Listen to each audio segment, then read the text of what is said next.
Hello, this is Ron Paul with your weekly update for May 2nd. Last week, the media focused on President Obama's basic eligibility to be president while ignoring the unconstitutional manner in which he governs.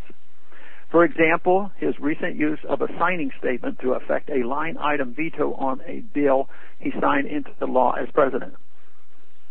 The recent continuing resolution to fund the government through September had an amendment that defunded 4 of his czar positions as a cost-cutting measure.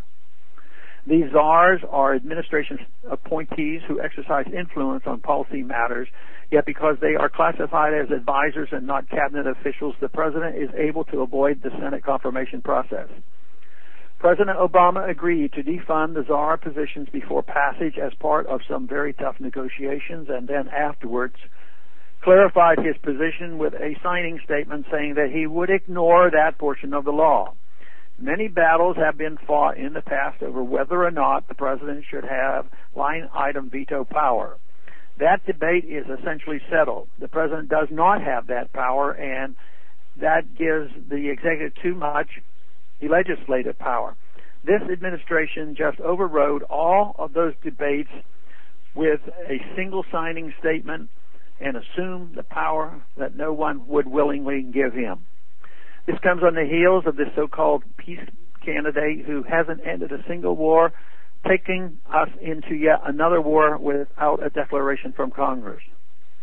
The military commanders don't seem to have batted an eyelash at obeying unconstitutional orders despite their oaths of office. The bombings continue without a second thought, so here we have an executive who illegally legislates and single-handedly takes the nation to war. Obviously, there are bigger constitutional issues here than the form of his birth certificate.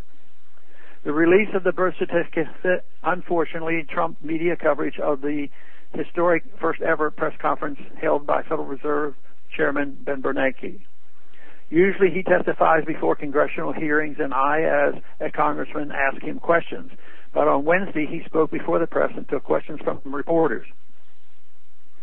Other central banks do this kind of thing all the time, but for the Fed, this was a first and a sign that they are feeling pushback from the people about what they are doing to our money.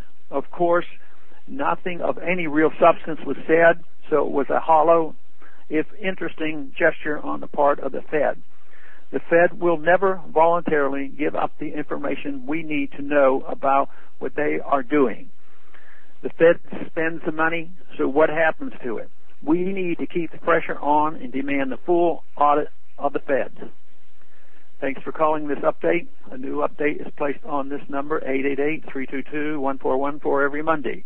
The written text can be found on my website, www.house.gov/Paul, under the heading Texas Straight Talk.